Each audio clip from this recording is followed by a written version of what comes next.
Minister, I had a very disturbing conversation with a young man 10 days ago. He has 20 friends in a social circle and he tells me that 18 of them are using drugs. Now, unfortunately, the two in the group who don't use drugs are struggling with their own mental health because they're being ostracised for not joining in. His younger brother has the same problem. When he tries to join his friends, they just turn their back on him as if to say he's a spoilsport or self-righteous. And the issues for the parents involved is equally as stressful, seeing their children trying to do the right thing but struggling greatly to deal with being shunned by their friends. The question I have is, can you ensure that mental health is part of universal health coverage by including care for mental, neurological and substance use disorders? Thank you, Deputy Minister Butler. Deputy, thank you very much for the question, and I know mental health and all the challenges that people face are very close to your heart. Every opportunity you get, you come in here in a constructive manner and you raise the issues. You were here again yesterday for the PMB, and I want to thank you for keeping mental health front and centre. It's hugely important. I suppose we've never needed to put such a focus on mental health than we do at the moment. The COVID pandemic has borne down so hard on people, and I hear your concerns in relation to that young group of people you said and the challenges they are facing. And, you know, I suppose as we look forward now to how we're going to develop our roadmap to building a world-class healthcare system, including mental health, putting it front and centre, Sláintecare vision is to achieve a universal single-tier healthcare system. We have a lot to do. We have a lot of work to do, but a lot of it has started already. Our refreshed mental health policy sharing the vision is complemented by the National Implementation and Monitoring Committee, which will hold its inaugural meeting this week, actually tomorrow at 11 o'clock. And the most important, the difference this time is we had a fantastic document previously, a vision for change, but not all of it was implemented. This time we have sharing the vision, but with this National Implementation and Monitoring Committee, it will hold me to account, it will hold the Minister for Health to account, it will hold the HSE to account, it will hold the department to account. And this is the first time we've had clear oversight.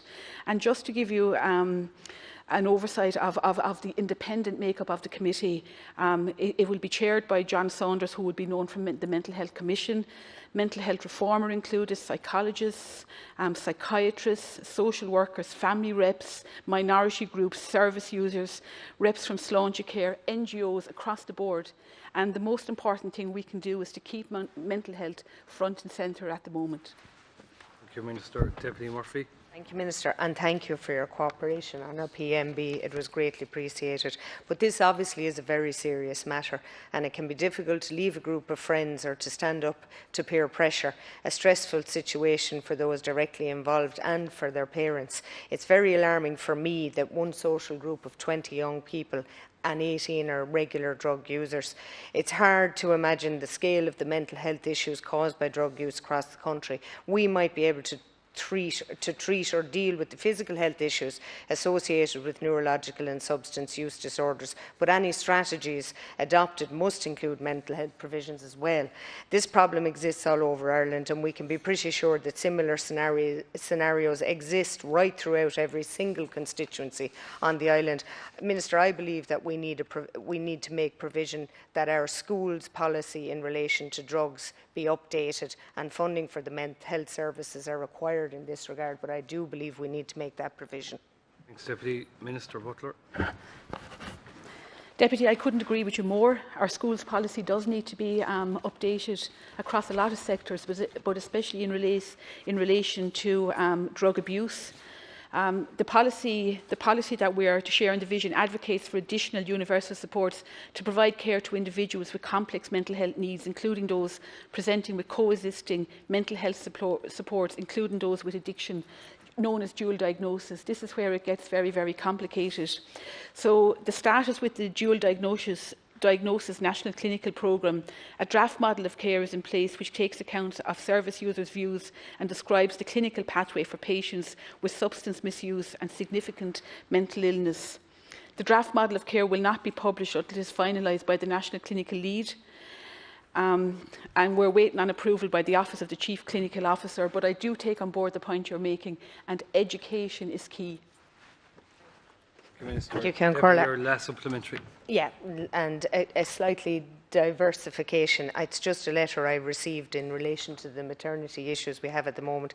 Verona, I'm writing to you in regard to the refusal to allow birth partners into the hospital until the labour has progressed to certain levels and the limitations placed on visitation rights after birth.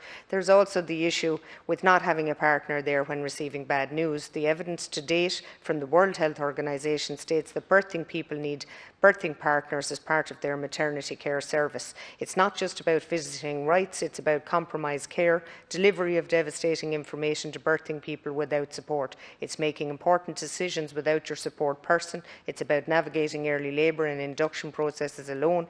It's the experience of post-birth trauma and early postpartum struggles from behind a curtain. Minister, can you just let us know, is there anything being done to minimise the damage here, and what can be done to facilitate both parents? Thank you, Cal. Deputy Deputy, this would fall more under the Minister of Health remit, but I am very familiar with the situation myself, being a mother of 3, and I do know this week there was a move to allow partners to attend the 20-week scan, which wasn't allowed all during COVID. It has been very, very challenging. I suppose, you know, when you're talking about hospitals, maternity wards, when you're talking about young babies, the most vulnerable, you know, babies that are born early. The most important thing we can do is to try and keep COVID out of these facilities. I know the Minister for Health is constantly looking at this and updating and being updated and is talking with the various maternity hospitals throughout the country. It is absolutely very, very challenging, and especially if you're an expectant mother and you mightn't be receiving positive news, it's very, very hard to be sitting there on yourself. But I do welcome the fact this week that for the 20-week scan, which is the abnormally scan, that at least now partners are allowed to attend. Thank you, Minister.